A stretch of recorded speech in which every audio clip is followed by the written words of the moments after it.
Look at this. But you can see, like, obviously you went off-roading with this, you know? Unless he just added that for texture.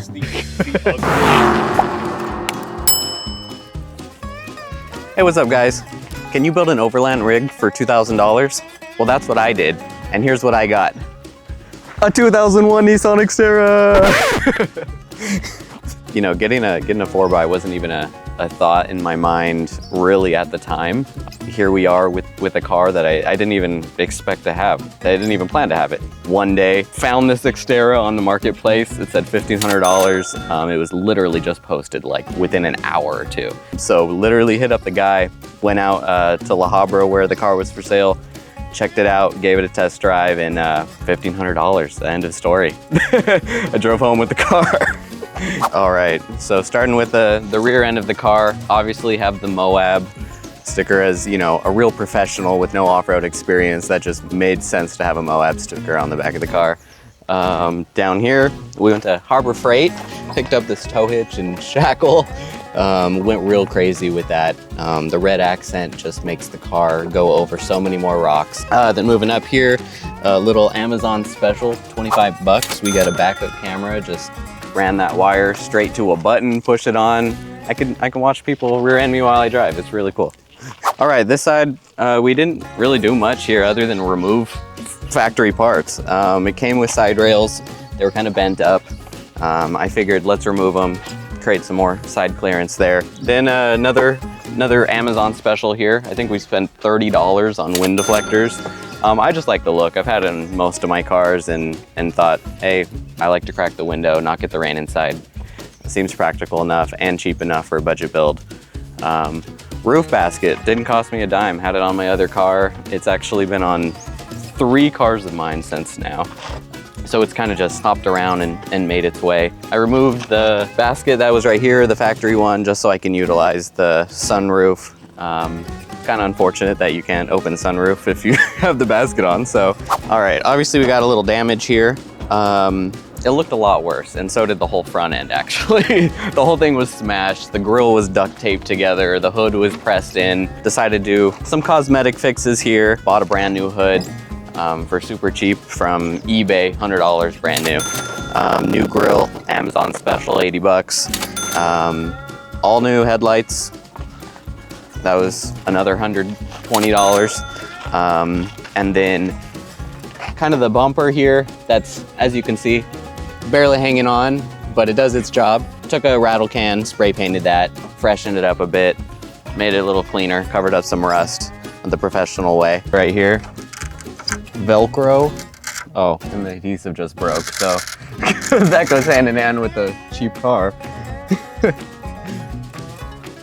Oh man, that sucks.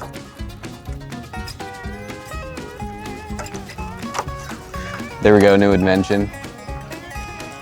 Interchangeable emblems, Velcro style. It's like patches for your backpack. Came looking pretty beefy like this with the tires. They're about an inch bigger than stock. I'm on the 16s. I'm not the biggest fan of these alloy wheels, but that'll be a future mod right there. Going probably down to 15s with Steelies and maybe some 32s, 33s on there. And moving on over, grab this shovel. I have other shovels, but another Amazon special, $25 shovel right here. And it's red, matches the shackle. Had to go with that.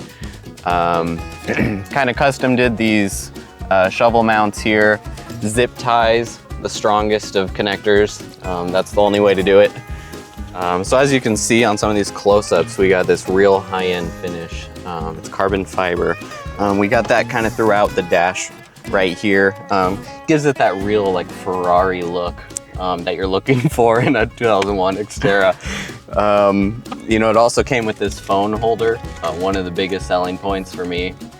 Anytime I don't have to spend $1 on a phone holder, good on me. Down here you can see some cables run and this little device up here. That's actually our backup camera where I kind of ran it through all the trim right here. As you can see here, we got a little red button.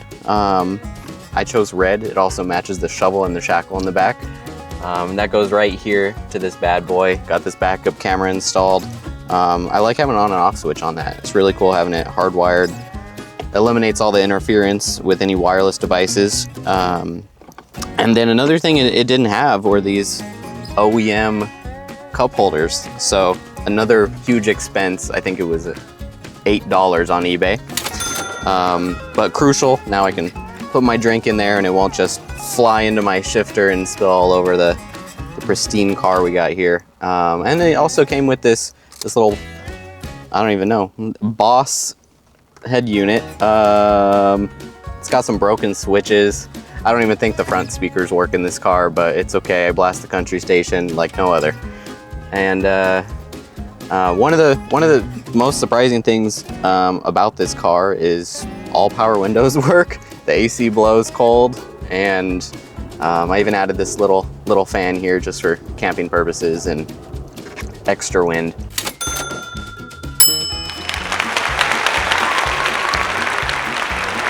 Oh, only other thing here that doesn't work is just the recirculating button. So if it's hot out, I got the mixture of hot air. Unfortunately, I get to smell all the fumes, but that's part of the lifestyle, I guess. Right here in the center, we have my GoPro rig to a head mount.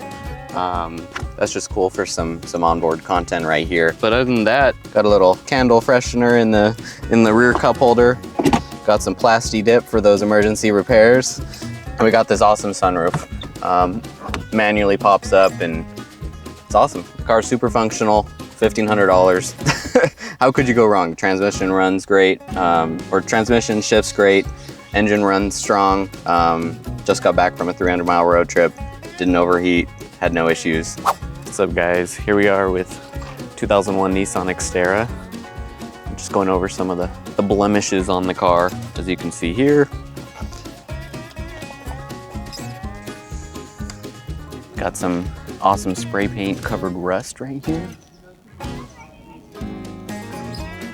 All right, biggest performance mod right here. We have a rear wiper delete. Yeah, we got no fluid coming out here, windshield wiper fluid. So one of the cool things on this car is this bump right here. It's not a baby bump, the car's not pregnant. It's actually for a medical kit that's supposed to be there. I don't have it in my car, but you can see the straps. They aren't just monkey bars for your kid. They're supposed to be a first aid kit right there. Well, thanks for tuning into this budget build. I hope you liked what you saw and you're not a Jeep fan. Okay. All right, guys, thanks for tuning into this budget build. I hope you liked the car, liked the video. Please like and subscribe to this awesome channel that met me out here to do this and cover this project with me. If you want to see more of this build, please check out my Instagram, the 4x4 project. Photos, videos, all the cool content behind the scenes of this specific car. And check out my personal page too. It's Kelsey Films. There's gonna be some awesome photos and video there, probably of this car, but a bunch of other stuff as well. So tune in, like, subscribe, comment on everything you see, and stay tuned for more awesome stuff in the next stages of this build.